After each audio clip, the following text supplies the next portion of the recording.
ध्यावा पृथ्वी और अंतरिक्ष में व्याप्त है। पांचों तत्व सब जगह, अग्नि संग लो जान, अग्नि का सुख है बहुत, करते वेद बखान।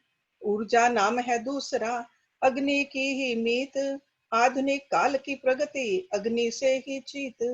पृथ्वी ऊपर आग है, अंतरिक्ष आदित्य, इन दोनों के ही बिना दुखी सभी हो नित्य। पूज्य सृष्टि में देव थे अग्नि और आदित्य, जग में यही उपास्य हैं इनकी पूजा नित्य। आग से जग सुखी सब भाई, बिन आग होए जग दुखदाई। सूर्य चांद और सितारे अग्नि के ही सभी नजारे। Let's do the Vedic prayers also. Om Guru Brahma, Guru Vishnu, Guru Devo Maheshwara, Guru Sakshat Par Brahma, Tasmai Shri Guruve Namah. Om Bhu Bhuva Swaha, Tat Savitra Varenayam, Bhargo Devasya Dhimahi, Dhiyo Yo Nah Prachodayat. Asto Ma Satgamya, Tamso Ma Jyotirgamya, मृत्योर्मा अमृतम गम्या। ओम सहनावतु सहनौ भुनक्तु सह वीर्यं करवावहि, तेजस्वी नावधीतमस्तु मा विद्विषावहि। ओम शांति शांति शांति। ओम। We are on verse number 8 in this great book. Rishi Astavakra has written Astavakra Gita, it's called, and chapter number 16. And in this chapter, he is teaching us how to improve our meditation. Okay, how to raise our awareness to the higher levels. So let's look at number 8. प्रवृत्त्यौ जायते रागः निवृत्त्यौ द्वेषः एव हि निर्द्वन्द्वः बालवत् धीमान एवं एव व्यवस्थितः। प्रवृत्ति is activity, जायते is born, रागः attachment, निवृत्तो in abstention, द्वेषः aversion, एव means surely, he means indeed. Nirdvandha, free from the pairs of opposites. Balvat, like a child. Dhiman, the wise man. Evam means thus, ev means indeed, vyavastitaha is established. So he's telling us activity begets attachment, and abstention from it generates aversion. Okay, so these are the outcomes of the rag and dvesh. The wise man is free from the pairs of opposite. Rag and dvesh is a pair of opposite too. He says wise man. So if you want to become wise person means who is elevated, is free from the pairs of opposite. Like a child, and indeed is well established in the self. Evam eva vyavastita. We all know without a desire, activity is impossible. And more we act in a field, our desires in that field increases. So that's how the mental entanglement becomes stronger and stronger and stronger. I like to do this. I have desire for it. So we just keep on getting attached to it. Attached to the outcome also, attached to the activities themselves also. But there are certain fields of activities, they are rejected by us. We don't want to do it because we have aversion towards those. We think it's not good enough, or we think it's painful for us. So rejection or abstention implies our aversion towards certain kinds of experiences. We did not, experience was not good, so we want to stay away from it. So that means we are attached to the outcome. Experience is the outcome. But he's telling us, rise above this. The liberated person or a wise person is free from all pairs of opposites. He has neither attachment nor aversion. How does he live then? He lives in the infinite bliss of the self. He meets life head on as it comes to greet him. So whatever needs to be done, he does it. That's it. No preferences. So he neither runs after objects nor runs away from them. Such a man, such a person is well established in the self. That's what he's telling us.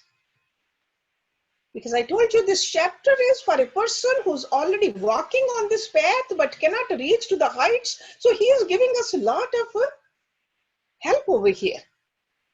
What I would like you to do, some of you, I'm sure you'll do it, is write down the points. What is he telling us to do? Because first we got to know what he's telling us to do. Only then we can put an effort to do it. But another thing he uses in this verse is a very familiar and popular simile, like a child. Like a child. Normally we think that child is not smart. Child does not have developed the faculty of judgment yet, discrimination yet. That power of thinking is not in a child. And over here, Rishi Astavakra is saying that this kind of a wise person is like a child. What does it really mean?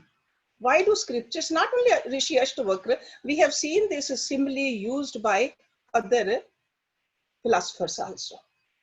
So there must be a deeper and very valid significance to this simile. If we remember when we were children, or if we pay attention to a child these days, child will express both anger and love according to its mood of the moment. In other words, the child knows how to stay in the present. But the child immediately forgets its earlier mood. So in other words, child refuses to poison the present moment.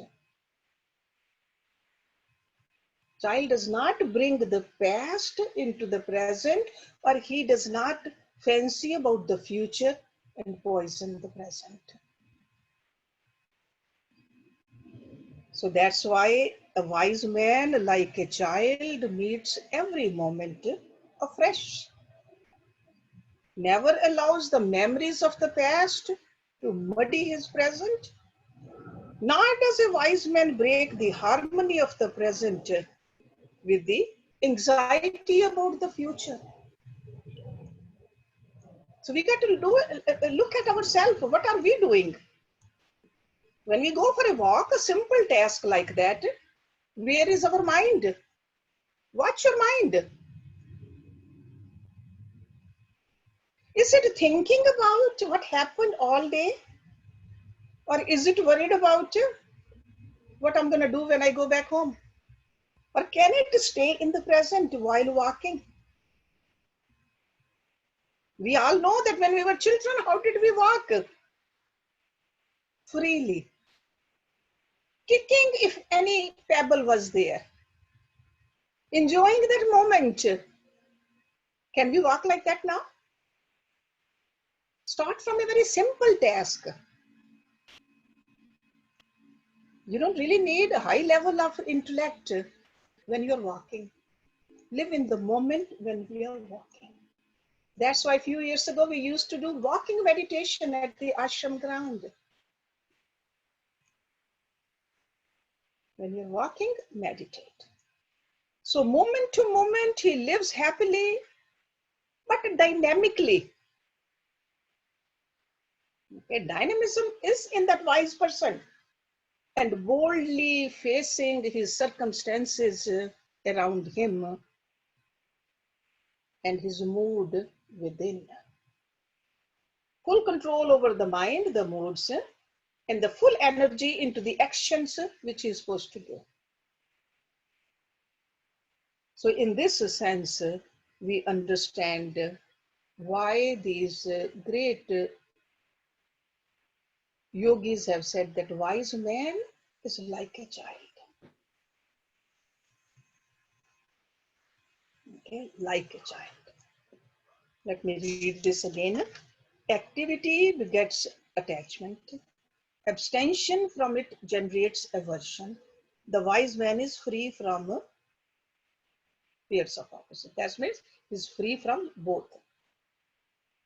Like a child, and indeed is well established in the self. Okay. Let's look at next one. Hatum ichati sansaram ragi dukh jihasya vitragaha hi nirdukha tasmin api nakhidyati. Hatum, to renounce, ichati, desires, sansaram, the world, ragi, one who is attached. See, rag is attachment, ragi is the person who is attached. So one who is attached. Dukh nihasya, wishing to avoid sorrow. Vitragaha, one who is free from attachment. Okay? So vit means free from. He means indeed nirdukha, free from misery. Tasmin, therein, api, even, na means not, khityati, khityati means feels miserable. One who is attached to the world wants to renounce it in order to avoid its miseries. But one without attachment is free from sorrow and does not feel miserable even in the world.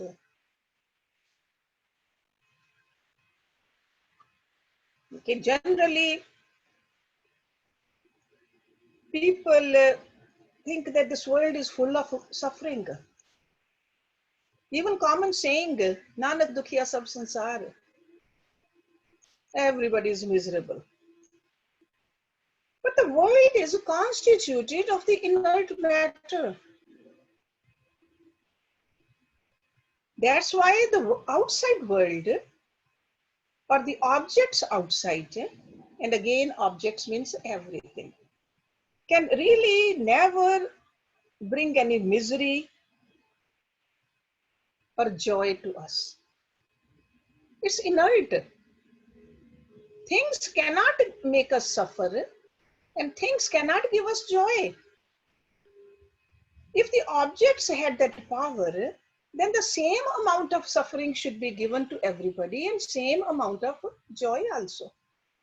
Or to the same person also.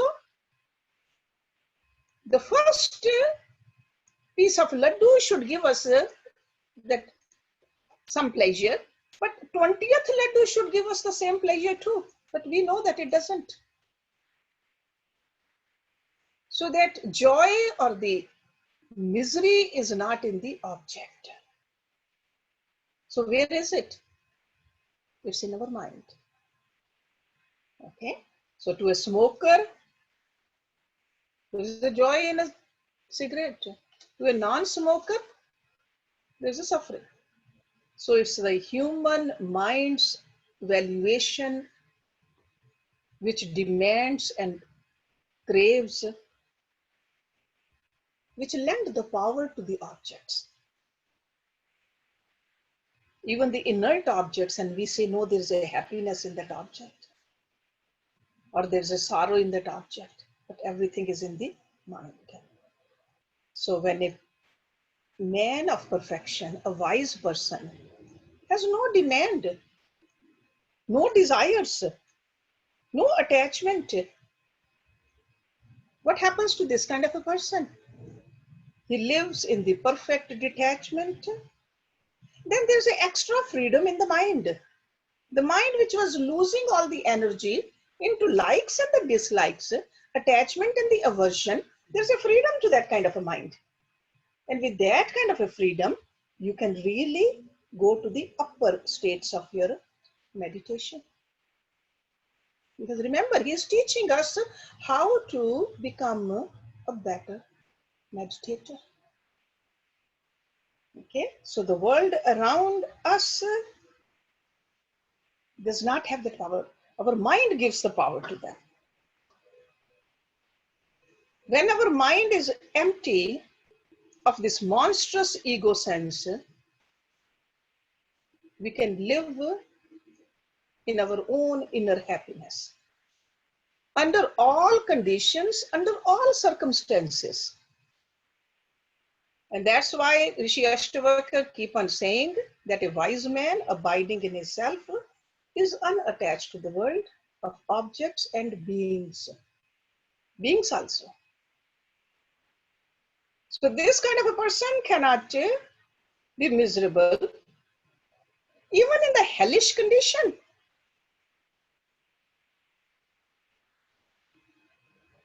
Because he has found the bliss, eternal bliss within himself. And this is achieved through the sadhana. Okay. Then in the next verse he says, Yasya abhimanaha mokshe api dehe api mamatartha na cha jnani na vayogihi kevalam dukha bhag asam. Yasya means whose, abhimana, ego sense, vanity. Mokshe in liberation. Api means even dehe in the body. Mamata, mindness, tatha also. Na cha jnani. Na means not, cha is and, jnani, wise. Na va yogi, kevalam only. Dukh bhag, sufferer of misery. Asau, he. He who has an ego sense, even towards liberation, and he who considers even his body as his own, he is neither a jnani nor a yogi. He is merely a sufferer of misery. So that means as long as we have an ego, we cannot call ourselves a jnani, a wise. See, a scholar can have the ego, but then the scholar will have a suffering too. That somebody else is a bigger scholar than me. But a wise person, he's talking about a jnani and he's talking about a yogi. Okay, they have reached to those heights. So sense of doership, enjoyerships, they together constitute the ego. Right? I am doing it, I am enjoying it. And so long as the ego revels in the mind of a person, he cannot have a spiritual vision or a divine experience. So because ego is a wall, it's a wall between us and God, the divinity. We got to remember that. So the very vanity that I am a spiritual seeker, in that he's saying that ego sense even towards liberation, that I am doing it, I am meditating, I am enjoying, I am a spiritual seeker. So he says that becomes a vanity. So if there is a vague sense of possession of the body, even a dim anxiety of its security and comfort, there will be a sense of limitations. And what happens with all of this? Our ego becomes patent. We came here to decrease our ego. But sometimes even while moving towards the spirituality, we are increasing our ego if we don't do the sadhana properly. Okay? And then this reality becomes clouded. So, this is my body. I have a better body. So he says this kind of a person is neither a yogi nor a jnani. Okay? So, because he has not freed himself from his sense of I-ness, the mamata, I-ness or mindness. So this I-ness and mindness is the one which keeps on tossing us. Because all those likes and dislikes, they start from I-ness and mindness. I am this and this is mine. Okay, so tossing starts from there, and that's where the miseries come to. We do all this for happiness, but it gives us the misery. Because we have forgotten where the real happiness is coming from. The last verse of this chapter, Hara yadi upadeshtate, Hari kamalja apiva, Tathapi natav swasthyam, Sarav vismaranat rite. Hara, Hara means Shiva. Okay? Yadi means if. Upadeshtaha, instructor. Te means your, Hari, Vishnu. Kamalja, that is for Brahma. Kamalja, lotus born creator, right? Brahma. Api means even, Va means all. Tathapi, yet. Na means not, Tav means your. Swasthayam, abidance in the self. Okay, swasthayam. Swa, so it's like a abidance in the swa, self. Sarava vismaranat, without forgetting all. Sarava vismaranat rite. So in the end of this chapter, he's putting an extra punchline over here. He says, even if Shiva, Vishnu, or the lotus-born creator Brahma be your instructor, yet unless you forget all, you cannot achieve abidance in the self. And forget all means I and mine, the ego, the objects. See, this is what you need to do, because there's no meaning in complaining about the quality and the ability of a guru. Because often we say that, oh, there's no good guru these days in Kali Yuga. So that's what he's saying to the students like us, that definitely teacher can teach us, but the real work, the ego, we have to remove. Practice sadhana, we must do. Do not complain about that there is no good guru. Become a good student, a good guru will appear. We got to increase the quality of ourselves. Because the students normally, they block their minds from the flood of this spiritual grace which is already there. But how do we block it? With our own ego. And that's what he's saying over here. This blockage is built up with the ego. And what is ego? He told us many, many times. But generally, ego is our own memories. If you look at it, it's our own memories of the past experiences in this world. So simply, if you want to look at it. So all our memories together constitute the ego. I did this, I was this, I am this. So unless these memories are destroyed or they are discarded, the ego cannot be eliminated. So we don't have to throw the physical things away, but we have to empty our mind from the memories of this. Otherwise, this flight to the infinite self can never happen.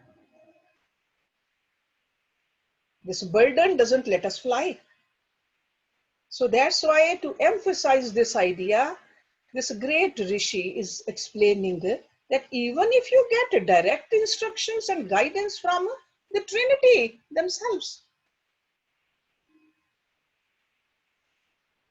yet the student cannot awake to the higher plane of Godhood unless he himself cuts down the attachment to his past memories.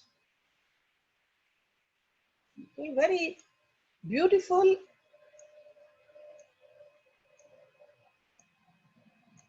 last punch he has given to us in this verse, in this chapter. In Yoga Vashishtha also, Rishi Vashishtha said similar thing. He said, even Lord Madhav cannot give wisdom to one who has not contemplated upon the self, even though he may be one who has for long worshipped the Lord and is one who has supreme devotion for the Lord. So God cannot even do it for you. God himself cannot do it. We got to do our own sadhana. Okay, so this is the end of this chapter. Let's just, for 5 minutes, if anybody has a question on this chapter, we can talk about it. Then I'll start the next chapter. But if you don't have any, then we'll start with the next chapter. Okay, so you understood it all. That's great. That's really good. So if you want to make... Hershi, namaste. This is Sonia. Yes, Sonia. So I have a question, and I'm sorry if there's a disturbance. I'm in the car. So I have a question regarding this last slok that you wrote, last verse. So is that the same thing as like when we say forgive and forget, right? Forgiveness is very easy. Like, it's not easy, but one can do it, right? But are you trying to say that forgetting is very important? Yes. Is that what it really means? Yes. Yeah, we got to forget. Because if we keep on remember what, how, where, everything about the world, the worldly feelings, worldly doings, then we really cannot take the flight into the higher. Okay, if you cannot forgive and forget completely, at least for those moments of your meditation, right? Forgive and forget. Do not meditate on the things which belong to this world.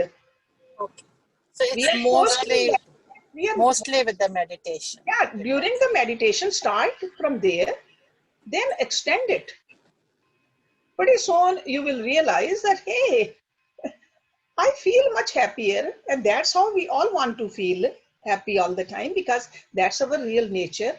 So you will get into, it's like this kind of a nature will be cultivated. Very easy to forgive and very easy to forget. Normally, we can forgive the strangers. Isn't that true? That is very true, yes. Strangers we can forgive, but the person we live with, the person we say, I love you. Moon and the back also these days we use that word. We cannot forgive that person. I get it. Think that that's a stranger too. If that's what helps, everybody's a stranger. Only God is mine. Everybody else is a stranger. And then we'll be able to forgive very easily. Thank you for the clarification. Okay? Yeah. We got to learn to cultivate this. that our goal is only that highest. Because we have made the decision now. It may not be true for everybody. I mean, they cannot do this, but serious students like you who are studying Astavakra Gita, how many people are studying this kind of a philosophy book? Not many. Not many, I'm telling you. Most of the people, they don't even know that this scripture existed. Because when we started at the ashram also, a lot of people said, what? Never heard about this. So we are very serious students. I mean, we don't need to become arrogant about it, but we got to take our studies and our practice seriously now. Because this is one thing he again and again telling us to practice. Thin the layer of the ego in you, or lower the wall of the ego which is between you and the God. Do not wait for some great guru to appear. That is only excuse. That's why he said over here in this last verse, God can come himself over here. God was there for Duryodhana also. Lord Krishna was there. Did it change his mind? No, because he was very arrogant. Or Dhritarashtra, he was very deluded with the Putra Moha. And a lot of other people, only handful of the people really recognized. Even Arjuna also recognized him when Lord Krishna showed him his Virat Rupa. Okay, so that's why this great teacher of ours is telling us, start practicing. At least reduce the likes and the dislikes, attachment and the aversion. Do what you need to do and stay in that moment. Live in the present more and more and more. And see the peacefulness and the joy which comes not from the doing, not from the objects, not from the relationships, but from your own self. That's where the real beauty lies. Somebody else has a question? Urmil Chawla. Yes, Urmil. You have to unmute yourself.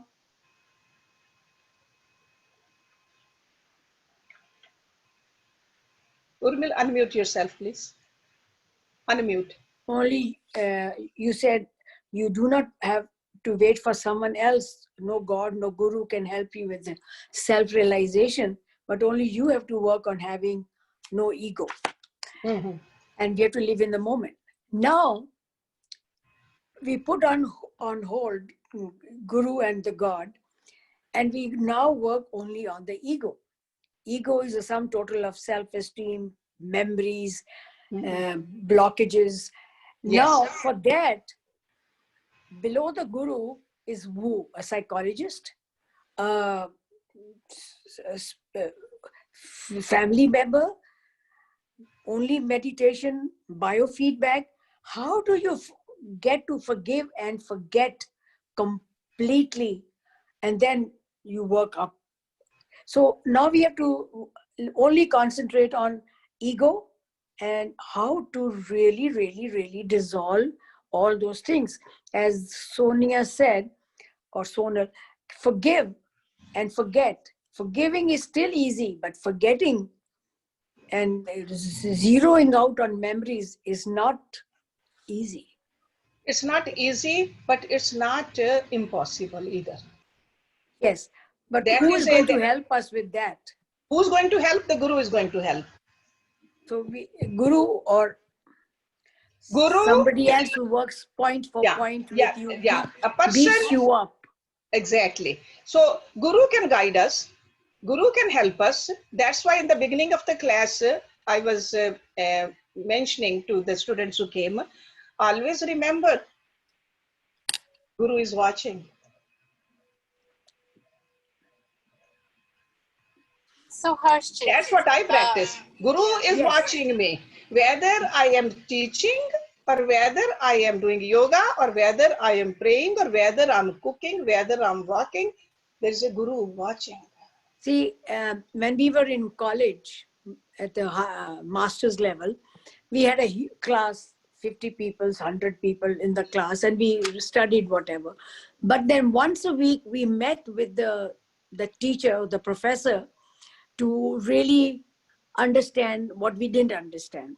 Mm-hmm. But we do not have this thing, serious one-to-one conversation with the guru, that hey, I'm working on my ego, I'm trying to deal with this, but where am I stuck?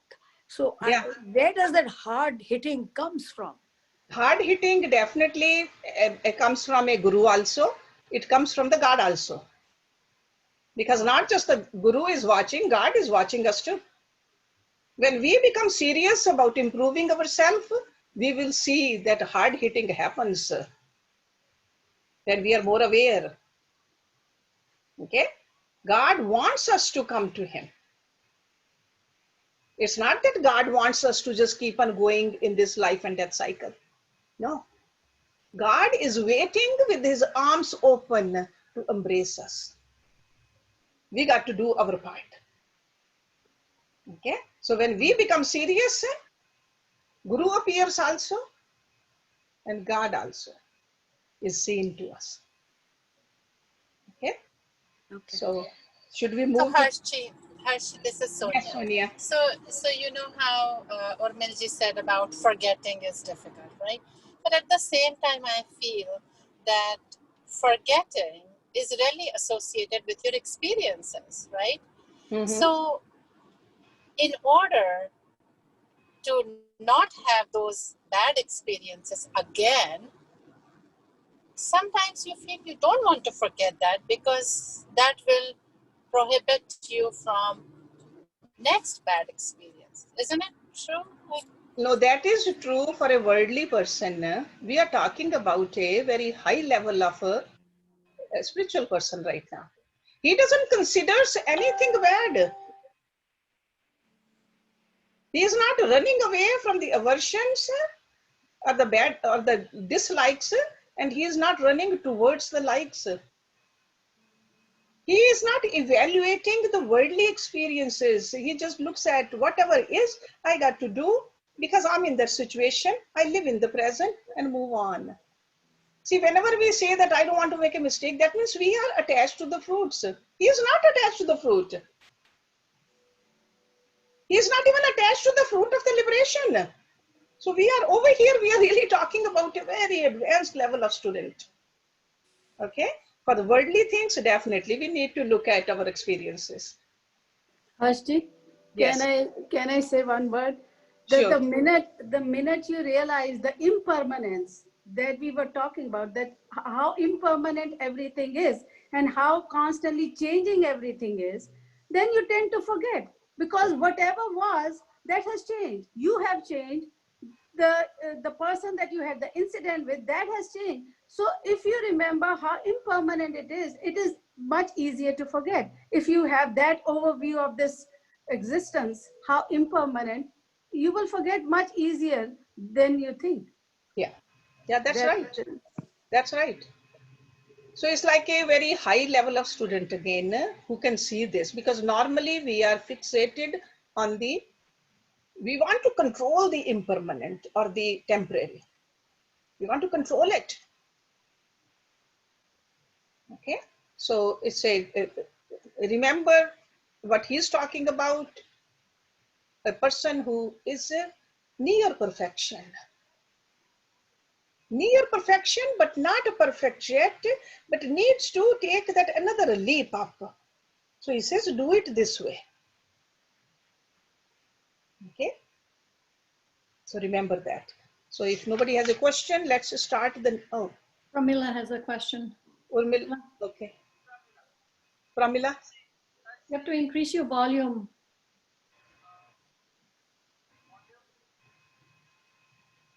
Can't hear you, Pramila.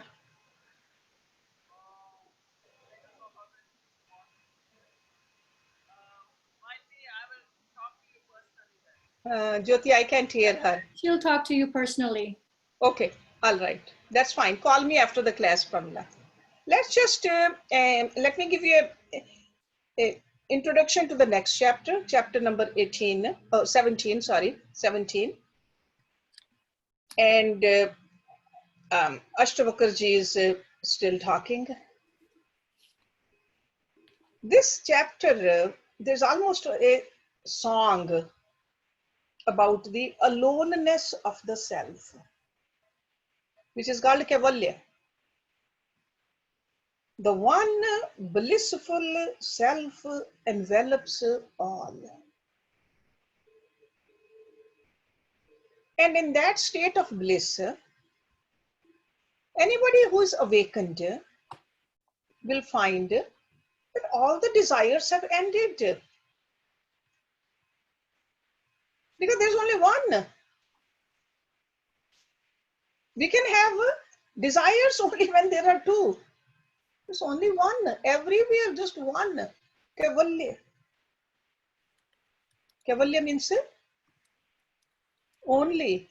Keval. One. So all the anxiety, even the anxiety for the liberation ends. Because it's only one. There's no bondage, there's no freedom. Only one. What happens is, what has happened before that, the mind has rolled away. Because mind is the one who was saying likes and dislikes. Happiness and sorrow, that was all about the mind. So mind has rolled away and agitations became calmness. In fact, there is an infinite dynamic peace at this stage. Let me tell you, this happens spontaneously. It's not that we are inching towards it. I got to have that. I got to have that peace. No, we just keep on doing what we are supposed to do. And then spontaneously, you will feel that. No desires. Any kind of a desire. So earlier when we were talking about that from experiences we learn, none of that really matters now. So the state of self-realization and also to encourage others to walk this noble path, sometimes that can also become the ego. So at this level, that is left behind also. So that's why this particular chapter, chapter number 17, will see the fabulous rewards enjoyed by the person who has unfolded himself to experience the infinite self.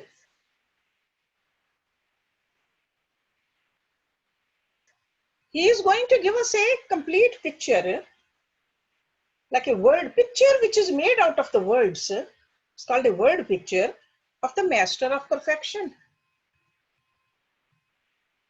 with several poetic strokes. And all these strokes are going in the canvas of our mind.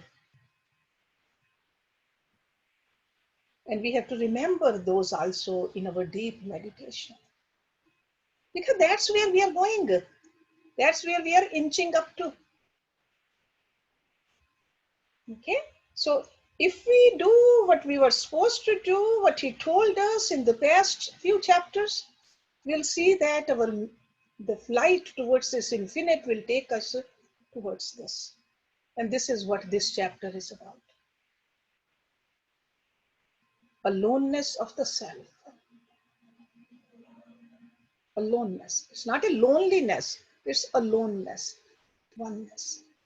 No mind, no body, no intellect, no ego, no chit. So even the things which are so dear to us, they don't even matter anymore. There's only one Atma. Okay, so 11:20, we can definitely have some more discussion, even though we did have some discussion. If you guys... Actually, before you end, I just wanted to tell you that you almost painted like a painter just now with your words. Well, with my words, it's just a simple painting, but you'll see that how beautiful the painting is. Yeah, no, you painted very nicely with your words. Thank you. Thank you very much. Because I think we got to have that in our mind. We don't want to do meditation to lower our blood pressure or to become a better meditator. No, none of that. Actually, you painted the painting flat. No ego, no body, no intellect, only one. Only So one. the painting should only have one on it. Yeah, because that is the only thing which has the permanence. That is the only thing. We have given artificial importance to the artificial things. It's almost like somebody just keeps in the beautiful cabinet locked paper plate, paper cup. Right? Even with a lock on it and hidden key. That's what we have done. This body which keeps on changing, every single day it's changing. Everything else, sure, we see that keeps on changing. I mean, our generation has seen many, many changes, and especially for the last 5 months, the change which I've seen, I mean, look at it. If we don't open our eyes to the reality, we are not very wise then. Okay? Remember, temporary is only temporary. We are here to know the permanent. And permanent is only one. That is Kaivalya.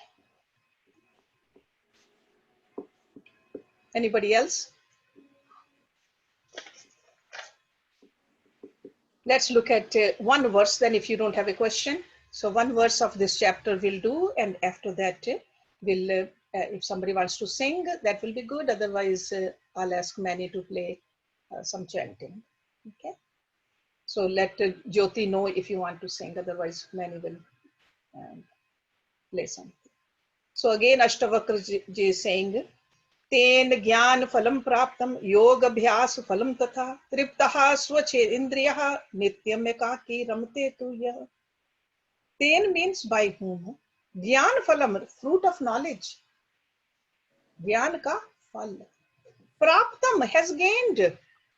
योग अभ्यास फलम, fruit of practice of yoga. योग अभ्यास. तथा, as well as. तृप्तः, contented. Svacha indriyaha, purified in his senses. Swach indri, right? Svacha indriyaha, purified in his senses. Nityam ever, ekakihi, alone. Ramate, revels. Tu means indeed, ya means who. He has gained the fruit of knowledge as well as the fruit of practice of yoga, who contented and purified in his senses, ever revels in his aloneness indeed. Okay, so two things over here, santosh also, contentment, and swachendriya, the senses which have been given to us. These are the little windows. They should be purified. First, we got to know what these senses are. Our eyes, our ears, our nose, our touch, our taste. These are the Panch Indriya. What does it mean purify? Just wash it with water? No. That means put a filter in there. What is going in through them?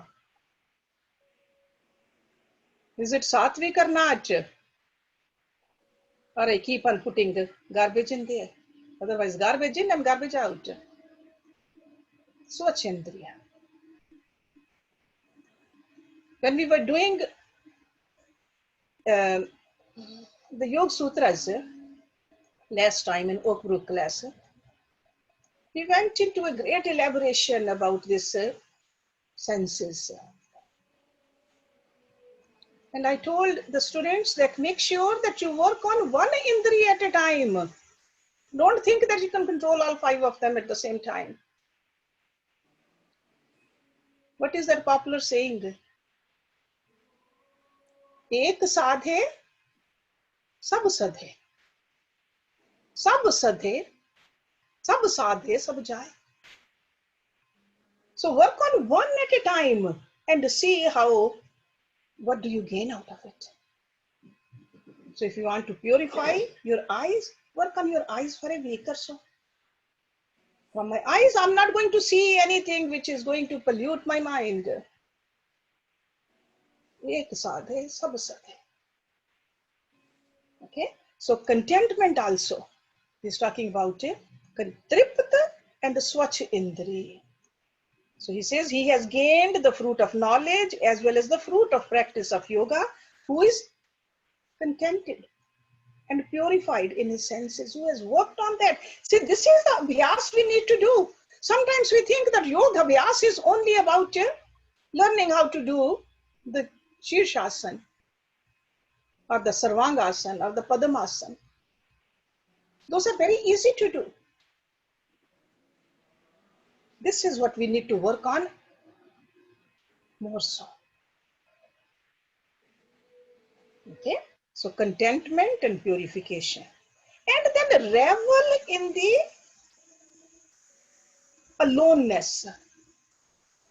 Revel in the, so that mind through the senses which like to revel in the world, we want that mind to revel in the soul. That's what he's talking about over here. So until the seeker gets awakened to this state of pure awareness, neither his jnana nor his yoga is fulfilled.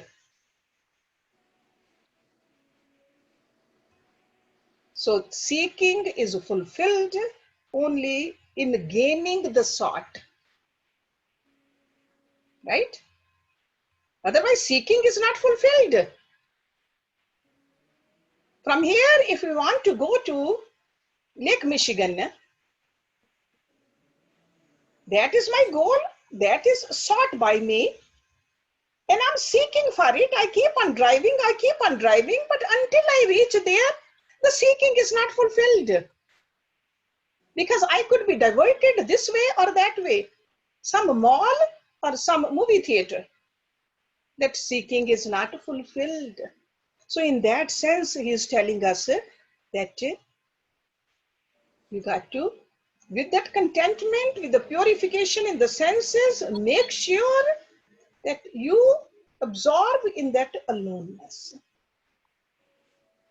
In the awakening alone can all seeking end. Prahlad, you all remember him, Prahlad. He describes his experience of his mind as it gets dissolved in samadhi. And where did I get this from? Yoga Vashishta. There are a lot of stories about different saints in Yoga Vashishta. So Prahlad said, my mind has expanded even beyond the Brahmalok to embrace the reality. And even now it is still expanding. I cannot call it now back again anymore. So he says, mind has expanded, even gone to Brahmalok.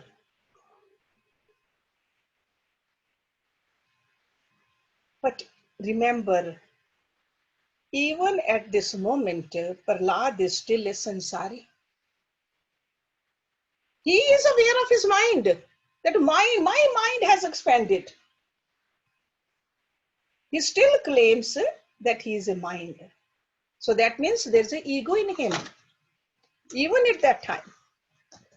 So that's why the Rishi Patanjali called this a savikalp samadhi. There's a residual ego left in it. But later on in the same scripture, Yoga Vashishta, with the very mystic words of the perfect master. He is describing the Prahlada's words. He says, Hari pradnamaha yo matoho na anyo hari prithak iti nishchevan anant vyapiko aham cha sarvata. He says, Lord Hari of the name of Prahlad is me alone. And there is no Hari other than me. This is my true realization. I pervade everywhere and I am within everything. This is aloneness. There's no mind, there's no ego, there's nothing else, only God. And there's no difference between me and him. This is called a state of aloneness and a nirvikalpa samadhi. So this is what we're going to learn in this chapter. So you can see that very first verse of this chapter is so beautifully written. That's why I said these are like a strokes on a beautiful painting of aloneness. Okay. Like it? Oh, Urmil is enjoying it. Urmil. I can see that she's going like this. So that means, you see, first you got to enjoy what you are reading. If you don't even enjoy what you're reading, how are we going to practice? Right? Enjoy. Hersh, yes, Ren. Is there a difference between aloneness and oneness? No. The same? It's the same thing. Okay. It's the same thing. Whether you want to call it aloneness or oneness, it's the same thing. Okay, thank you. Yeah. Yeah. Anybody else? No? All right. Did somebody say they want to sing Jyoti or no? Hershey, namaste Manju. But Namaste, Manju. loneliness is different. Yeah, loneliness is different. Yes, no, loneliness is definitely different. Yeah, lonely is, to That's me, I negative. think only loneliness will take us to depression. Yes. Aloneness, that really expands us. Okay? That's altogether opposite. Yes. Okay? And what this Prahlad experience in the Nirvikalpa Samadhi is, remember I always tell you 3 stages of bhakti. One stage is, God is, I am God's, God is mine, then I and God are one. So he has reached to that level, Nirvikalpa Samadhi. First we think that, yeah, we belong to him, he is so big. Then our awareness really rises up. No, he's mine. We think that, yeah. And then we say, there's no difference between him and I. He is I. He is I. He is I. That's what he is saying. Lord Hari of the name of Prahlad is me alone. These are just the names, but there's only one. And there's no Hari other than me. Hari means God. This is my true realization. He said, this is what I'm realizing. And this is not the ego saying it. He's like in Samadhi, that Nirvikalpa Samadhi, he just shouts it out. Then he says, I pervade everywhere and am within everything. This is the experience we will have once we start walking and flying on this path. Yes, somebody else? Neeru, you have a last question? Yes, Neeru. Hershji, this aloneness means that I'm not only with God, but the whole universe is in me. Yeah, everything is only one, God, Brahm. Everything else is temporary. There's only one thing which really exists, which is God. That's aloneness. Okay? Okay. There's no two. It's only one. Okay. Alone. Kevalya. Keval. Okay. Kevalya. Kevalya. You remember the last chapter in Yoga Darshan, Kevalya Pad? That's what this is, aloneness. Kevalya. Okay? Yeah. Thank you. So, I think Manny, why don't you... Archie, may I गाऊं? Oh, Kamala is singing. Okay, all right. Yeah, do let us know if you want to sing early on, because sometimes Manny has to go for therapy. He stays here just for to do his duty. उन्होंने बजाना है, ठीक है, next time मैं गा लूँ. Yeah, please let us know. Okay, in the beginning, let Jyoti know so that we मेरे पास know. number नहीं, I don't have her number. No, You can tell her on the chat over here. Okay. Okay, yeah. But before the class, just let her know. That's all. Okay. Okay, thank you. Okay, Kamala, go ahead. बेला अमृत गया आलसी सो रहा बन अभागा, साथी सारे जगे तू न जागा. बेला अमृत गया आलसी सो रहा बन अभागा, साथी सारे जगे तू न जागा. झोलियां भर रहे भागा वाले, लाखों पतितों ने जीवन संभाले. रंक राजा बने भक्ति रस में सने, रंक राजा बने भक्ति रस में सने. कष्ट भागा साथी सारे जगे तू ना जागा. बेला अमृत गया आलसी सो रहा बन अभागा, साथी सारे जगे तू ना जागा. धर्म वेदों का देखा न भाला, बेला अमृत गया ना संभाला. उल्टी हो गई मती करके अपनी क्षति, उल्टी हो गई मती करके अपनी क्षति. चोला त्यागा साथी सारे जगे तू ना जागा. बेला अमृत गया आलसी रो रहा बन अभागा, साथी सारे जगे तू ना जागा. बेला अमृत गया आलसी सो रहा बन अभागा, साथी सारे जगे तू ना जागा. Thank you. Thank you very much, Kamala. Beautiful. Thank you. Thank you very much for joining in. And Jyoti, you can unmute everybody.